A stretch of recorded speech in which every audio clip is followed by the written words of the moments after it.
You know the identity and you're confident enough in the identity of your customers, you can stay in business. Business is capital, capital is money. What you keep going with it. You know your customer and you're golden.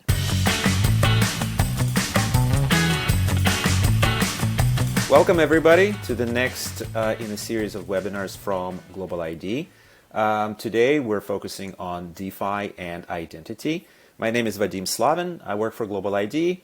I'm the head of the credentials platform and the product delivery team for the identity stack. And today with me, I have Erin, who I met at the recent DeFi retreat that we went to, which was very, very inspirational and educational. And Erin, would you like to introduce yourself? Sure, thanks. I appreciate being on. Thank you. This is going to be fun. My name is Erin O'Loughlin. I am the Senior Director of Training for and it's a mouthful, Association of Certified Financial Crime Specialists, ACFCS. And before that, well, because of this, I have 10 years in the compliance industry in TradFi, is which I learned at the DeFi conference, traditional finance That's right. in the compliance realm, 10 years of that. And before that, I was a Govy. I was in the government, U.S. government in the intelligence realm for 10 years before that as well. So I am ancient. Thanks for having me on. Well, Erin, we had an amazing conversation. We connected at the very beginning of the conference at the happy hour, and we kind of went through the whole experience together. I certainly learned a lot. There's a new term out there, ZFi, that I learned recently. It's no longer DeFi. Yeah, it's we're past that. It's in the I DeFi just space now. learned DeFi and TradFi. I mean, Well, get on with the okay. times. It does move fast. So there's ZFi for sure, but the conference itself was very interesting. What was the most interesting thing to you? What stood out? What did you learn that you didn't learn before? Well, when it comes to learning, I was on there. I got the learning part of it. Well, the TradFi and DeFi, TradFi, traditional finance, and DeFi, I already knew because I was at Coinbase for a year as an investigations manager before taking the ACFCS position. So I'd heard and learned, and I've been learning about DeFi for about 2, 3 years. The thing I took away, because you and I talked about this before, the thing I took away was that I was very pleased, and I guess you could say I'm optimistic that a intimate DeFi conference included myself of a compliance realm and had also other compliance minded folks on there as well as it was Chatham House rules. So I'm not going to say who exactly what represented groups were there, but there were people in the compliance realm, lawyers, there was compliance heads as well that were on the stage. And that was something I was really, really optimistic about because in the DeFi space that I'm here in Silicon Valley area, worked at Coinbase for a year. So I know that that's not really a realm that is very open and welcoming in DeFi, that sort of thing. So I was very pleased with that. That's a takeaway. I thought, well, this is good in opening the door and speaking about regulation and speaking about how to develop the laws and the regulations along with the technology. And that's something I learned. Cool, cool. For me, I second that. For me, I overheard somebody, not that I would want to attribute it to somebody else because I don't remember who said that, but it was compliance is sexy again. Yes. And Good. specifically hearing that from the DeFi folks, that was something interesting. One other thing that I overheard is that, or we discussed actually at length, is identity is capital efficient. What does that mean to you? Meaning that when you have proper KYC, what does KYC mean for your audience? It's know your customer. When you know your customer, in any whether it's a license exchange, whether it's a traditional financial institution, when you know your customer, you can stay in business. You know the identity and you're confident enough in the identity of your customers, you can stay in business. Business is capital, capital is money. What you keep going with it. You know your customer and you're golden, right? That's what I took away from that sentence. For sure, for sure. And we've talked at Global ID. We actually published an article a few weeks back. Is that every company is an identity company, right? Every company these days cares about identity, whether they realize that or not. Even authenticating the user to log them in, they're establishing an identity for the user that no longer becomes an identity in its own little silo, or at least it doesn't have to. That's what we're working on here at Global ID. But thinking about kind of the recent innovations in the identity space, or in the way that DeFi community has been thinking about identity, what do you think would have had an impact in your previous work that you mentioned? In intelligence? in intelligence or more recently at Coinbase. So what would make an impact, as in the technology that has been implemented into discovering ID Yeah, yeah. identity? Yeah, it definitely has to get better. And I hope that companies like yourselves are, from what I've researched, you are being able to do that with customer efficiency as well. So the less friction in there for the customer, then I myself understand what it means to when someone's a company has prompted you to say resubmit this or two-second factor authentication. To me, I actually feel better about that because I'm going, great, you're really working hard on your end to make sure I am who I say I am and I have nothing to hide. So I will go through the 6, 7, 8, 9 steps Hmm. to do that because it makes me feel better. I feel better also with long lines at TSA. I mean, not really, but I'm saying when they go thoroughly and we can still move with less friction, at least minimal friction from a customer perspective, that makes me feel good because they're being thorough, right? Um, as long as you're being thorough, I am actually a weird one in this industry because I prefer that. Now, in the traditional DeFi, if that's a term, trad DeFi space, people don't like that. So I am a bit of the outside norm. People do not like that. Customers don't want a lot of friction. They just want to say, "Ugh, I've got this here, and I want to try. I have my phone, and I am who I say I am." And the connection between the average customer and doing all the steps that has to happen, and actually the company on the other side doing what they need to do, there's a gap there. So companies like yourselves are hoping to. I'm hoping that will bridge that gap to say less customer friction but more positive identification quicker. How do you do that? I'm not the tech person, you are, so I hope that you're going along on that. There's two sides to this: the compliance realm to it and the customer friction. What does that do to privacy, do you think? Preserving the privacy of Yeah, users. yeah. You have to straddle quite a line, don't you? It's tough because you have to present, say, in the traditional licensed exchanges, right? Traditional meaning the last 5 years, right? 6 years. Hmm. When you have a licensed exchange, you definitely need to put a picture of yourself up.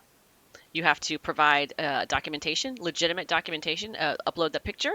It has to be verified on their end, that sort of thing. You are giving up a sense of some kind of privacy to get that product. And I think that's always been something that people understand, right? But there's also this understanding saying at a bank as well, saying, no, IRS, you're not going to come in and look at my $600 you know exchange or my money that I just went to gave to my friend that she needed for her fence.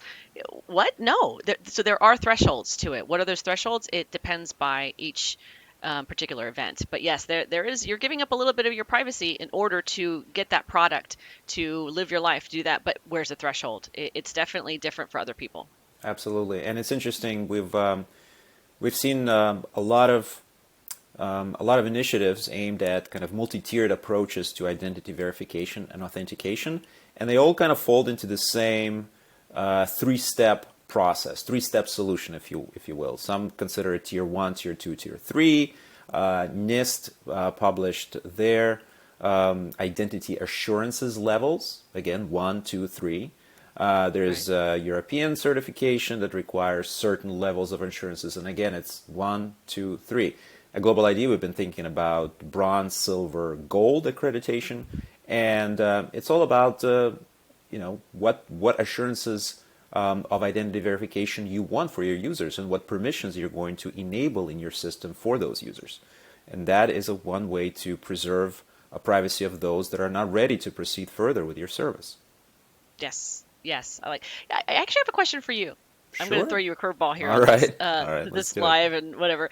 Uh, what are you guys? You guys tackle synthetic ID, correct? The challenges of The synthetic challenge. identification. Yes, yes. Well, we at GlobaliD, we're simply a platform, right? We enable all the different tools, and then anybody can come in and create their own gates or their own requirements to ensure that there hasn't been any tampering with the identity of a single person. Yes. So, Great. for example, you can require stronger verification. That is the identity assurance level number 3, which requires two separate sources of verification of identity together with authentication on top of that.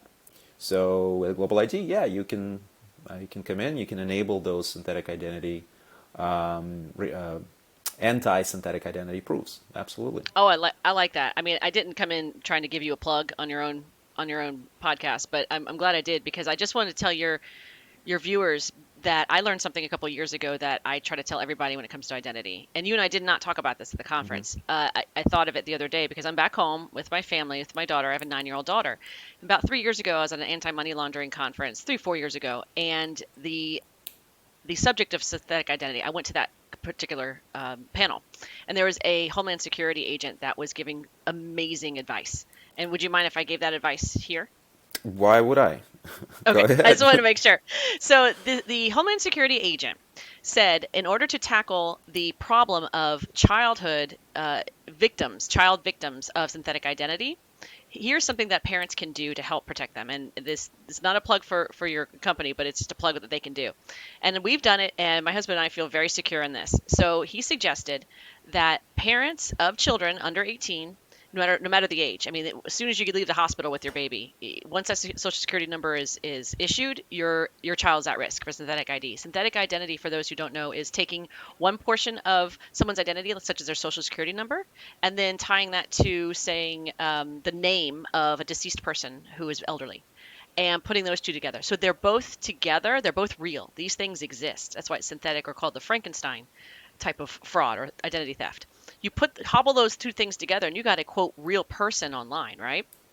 Now your child is at risk. By the time they reach 18, the court cases are going through the roof regarding children who can't move out. They can't go to school. They're not getting loans because their credit has been ruined by these fraudsters, and they didn't know at all their entire 18 years. So what we did, based on the advice of this DHS agent, is to go ahead and put your children on your credit card. Put their name on there. Don't tell them, obviously. I've been getting that a lot, saying, what am I supposed to tell my kid? You tell them nothing and like it. They don't need to know that their name is on a credit card. And it sits there because what you're doing is you're telling the reporting agencies, the credit reporting agencies, that this person exists and I vouch for them. They are with me, and you're now establishing good credit for your child. Now, you're also putting them at risk by doing that, right? Reporting to the credit agencies. Then the next step you take is all three credit reporting agencies put a freeze on that social security Mm-hmm. number and the name until they're 18. You can release that freeze, and then they are golden. They're good to go, and they are free and clear to live their lives happy, healthy, and free of the problems that a lot of these federal court cases are even going into right now. So that's my biggest advice for your listeners. There's a very good one, and I totally second that. About two Cool. years ago, I attended a presentation by a former fraudster that defrauded the government a lot of money. I love He, those presentations. yeah, he served, I think, 8 years in federal penitentiary, and then he got hired by FBI to to teach them how his peers Yeah. were doing this. So he Yeah. walked us through this whole process in about 2 minutes. Yeah. And yeah, you kind of touched on a lot of interesting things there. I hope that doesn't give any ideas to folks out there. But yeah, it is very, very easy. Synthetic identity is one of major challenges. Another one is account takeover. So Yes. yes, there is an identity that belongs to one person, but how do you guard it against being taken over by somebody else, by a malicious agent? So very good advice. One advice that I give to folks is that, having seen what I've seen, that our identity information is out there on the dark net, and it's very, very cheap. It's all out there. Assume that it's out there. If you're not Yep. sure, assume that it's out there. So it's not about protecting your identity anymore. It's about figuring out what you would do if your identity was compromised. It's about having a plan for when it is compromised, because it's not if, it's a when type of an issue. So And does it bug you as much as it bugs me to see these commercials that say Norton or Lifeline? Well, I don't mean to throw a product out there to throw them under the bus. Sorry, just some of these commercials that say we also offer within this package dark web searches for your name. So that's gonna be thrown in there. That annoys the mess out of me because having worked, I was at IBM for a year and we did this for financial institutions, mhm. clients of ours. The dark web, the Tor network, is not based on a Boolean search string. You can't just put someone's name in there and, oh, boom, there it is on a dark web market, and they're selling your name and your social security number for $15 a credit card. Here you go. Your money well spent that you got us to catch this. It doesn't happen that way at all. You have to actually, fraudsters do not give away the keys to the castle. They will have numbers, or they will have codes in the markets, and you have to know the market you're going into. You have Hmm. to know who you're looking for. You have to know what bank you're looking for. There's drop down menus, and you have to tell that particular fraudster or that administrator of the market what you want. You have to then pay them, and then you get the goods in return. And some of those will be names, and some of those will be credit card numbers. You won't know that until you pay them. And there's no way that you should. I'm sitting here telling people to pay a fraudster on the dark web for stolen credit card numbers. So that doesn't exist. I just want to let your viewers know that that does not exist, and it annoys me when they put that on commercials. So here we are talking about all of these different assurances for your identity, how to protect it. But at the end of the day, the whole concept of DeFi was created so that you don't have to reveal exactly who you are, which presents challenges for the regulators out there that I believe after this conference, they're there to help the space, not to disrupt it. They're trying to keep everybody safe. At least that's what they're saying to everybody. So what challenges do you see for the compliance of the DeFi space? Because we've seen some regulation, or at least some recommendation coming from the Financial Task Force on, for example, travel rule compliance. So do you have any thoughts on that? Yeah, travel rule is a complicated one. And they've the $300 threshold for moving money, and you have to follow it, and you have to know the KYC information that goes with everyone. That is almost impossible. I don't envy anyone who has to deal with travel rule in the compliance realm. I didn't have to necessarily deal with that. There was another very incredibly wicked smart woman who lives in New Jersey at Coinbase who works a lot of that and has been working it for years. She's just a whiz. She's an expert at it. And there are people within all, traditional finance as well, and all these crypto exchanges that deal with that. You have to have someone who is complete expert in the travel rule.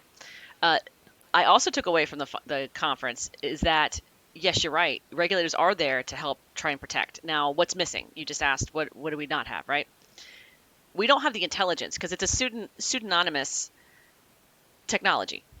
So yes, everything is out there in the public ledger. I get that. I've been watching it. It's on the public ledger. You can see it's immutable. You can't change it. It's public. However, there is that missing link, which is the intelligence portion of it. You could be looking at an Al Qaeda transaction all day long and just say that's the alphanumeric code in one of your blockchain analytics firms that you have, a contract that you have. But what are you actually looking at? That's the thing. You've got to bring in that intelligence. And the nice thing about blockchain is that once the intelligence is discovered and that particular wallet is tagged, it's there. Everyone can see it. So that is a pro on the side of DeFi versus say traditional TradFi. You're not going to know. You can't tag a dollar and say this used to be in the hands of an Al Qaeda member. You can't tag a ruble. You can't nothing like that. You can tag these wallets. That's the part that I like about it, that I get jazzed about it. I'll follow a blockchain transaction all day, every day if you want me. I will not follow a dollar anymore. Forget it. Forget it. So cash is king. It's going to stay king, especially for illicit activity. It's just the best way to move things because when you do have the intelligence to discover, say, for instance, the Al-Qassam brigades, that was discovered by a former colleague of mine at Coinbase, and he said, whoa, what is happening here? Found it, and he just dug into it. Brilliant man, dug into it, said this is the intelligence that we gathered. We know this is Al-Qassam Brigades, a terrorist organization, and we're going to tag it, and therefore it's now been tagged. And they had to shut things down, and they tried to cash out. That's how they got their money. They cashed out. Cash is king. So I'm not sure if I answered your question, but I sort of went on a tangent about that. But we are missing the intelligence when it comes to the DeFi portion of it. That is going to be the biggest and will always remain the biggest hurdle, especially even in TradFi. So what you're referring to actually is separating the known ledger, the set of Yep. addresses, into basically green, gray, or red. Red being the known Right. fraudsters, folks that have Hmm. been tagged by various different authorities. Green is somebody that is a legitimate user that has revealed at least part of their identity, and gray is everybody else. So GlobaliD, we've been talking about greening the ledger. That's exactly what it means for us, attaching identity. And attaching identity doesn't mean that you have to reveal yourself. It's not a proof that Right. they can go after you if something happens. It's more about assurance that if you're ready to do that, you're not going to be a bad guy. Because if you Yeah. require that from everybody, then the bad guys are going to have to comply as well, and they're going to have a hard time pretending to be good. What we need as a say a legitimate customer, even just to stay safe for your family, even more so from a bank perspective or even an exchange perspective. We just need to know if you're on an OFAC list. We just need to know if you're tied to a terrorist organization. That's where a lot of the compliance headaches come in for the technology folks, for the engineering folks. They think that we're just there to say no. And we're not. We're there to say, hey, how do we keep everyone's money safe? And how do we keep them from exchanging money in order to get that dirty bomb that goes off in a downtown New York suburb? That's what we want to try and stop, not stopping the technology. And someone said at the DeFi conference, said, regulation is written ambiguously and slowly in order to allow the evolution of the technology. And that's something that was a takeaway I didn't mention earlier. And I loved that. I mean, I knew that, but the thing was, he said it so succinctly and so well that it stuck with me. And it's going to keep with me now. It didn't stay with me before, but I'm glad he said it to remind me, yes, it's written so ambiguously in order to allow the technology to evolve. And that's where you and I, as people that can have a platform and can say that, I'm saying it more through our platform in ACFCS to say, obviously, we're not the enemy. We need to understand that it's moving slowly for a reason. Absolutely, absolutely. Good point. Good point. When I saw, you have to use reasonable means without actually describing what reasonable means. That means that if you're not using the latest in technology, you're not doing something right. So you're encouraged to use the latest tools for your compliance processes. Very, very true. So you mentioned AFCS. Is that the proper acronym? ACFCS. ACFCS. I'm going to get it one of these Yes. days. So in this new capacity, we've done a lot of work for intelligence community, for financial crime investigation, for different customers. In your current capacity, how are you helping your community of financial crime investigators? Oh, I appreciate that one. So we provide all sorts of training. I mean, anything and everything. Illicit wildlife trafficking to cryptocurrency. We're actually putting together I'm on point for this, putting together a cryptocurrency specialization powered with Chainalysis. So we're in partnership with Chainalysis, and we are going to be providing a course and an exam. So you can walk away with a specialization, and that should help you with employers if you want to go from bank to bank, or if you want to go from bank to a cryptocurrency exchange. These are some of the things that are very sought after now by employers, and it's really going to help the student understand the DeFi space, help to understand how it works with TradFi, traditional finance. I've been using that a lot since the conference, by the way. So we provide a certification as well. It's called the CFCS certification, where you become a certified financial crime specialist. We are updating our tests now as well. So I've got two tests going on: the specialization for cryptocurrency and the specialization for the actual certificate. That's a much longer, more laborious process, but it absolutely gets you. We've got two major, I should say. We're now the third major association in the compliance world. You got fraud over here, you got AML over here, anti-money laundering, right? Well, what we do, and the reason why I came here to this organization, is that in the middle, you've got both married into each other. So you can become a fraud expert over here, and that's highly recommended. You could become an AML expert over here, and that's also highly recommended. In the middle, you're getting the ACFCS certificate, which says I am a little bit of an expert in both. Very cool. That is very cool. Is it okay if I take a few of those classes? I'm actually Please. We actually give so much away for free. Are you allowed to say that? Yes, we do. There's a lot that's free there. You can just go on the Association of Certified Financial Crime Specialists website and go through, and you can see what kind of training is offered, what events we're doing. There's a lot. That's what makes us stand out from our competitors, is because a lot is free versus every single webinar for some of our competitors are several $100s a piece, or however much you want to say, but you can actually take these. Okay, didn't mean this to be a plug. I hope my folks at GlobaliD. But very useful. I learned a lot from you at that conference, and I hope I can see you at the next one. Are you coming to the one in, I believe there is a FinTech retreat happening in January, and the next DeFi is sometime in spring. I hope to see you there. Yeah, I'm not sure about the January one, but yeah, I'll look into the spring one though. Yeah. Thanks for having me on. The identity is huge, obviously, as you know, and it's a huge thing that we tackle in some of our courses as well, and that we talk about constantly, especially in the TradFi world. It's KYC, know your customer, and that's exactly where you guys come in. There's been a lot of failings with a lot of companies that go into these banks and say, we can verify your people for you, and there's a lot of holes in them. They're good, but there's a lot of holes in them. So I'm hopeful that you guys, for what you've taught me, you're filling in those gaps. Working on it. Erin, thank you so much. It's been a pleasure talking to you, like every time. Yeah, thanks. See you soon.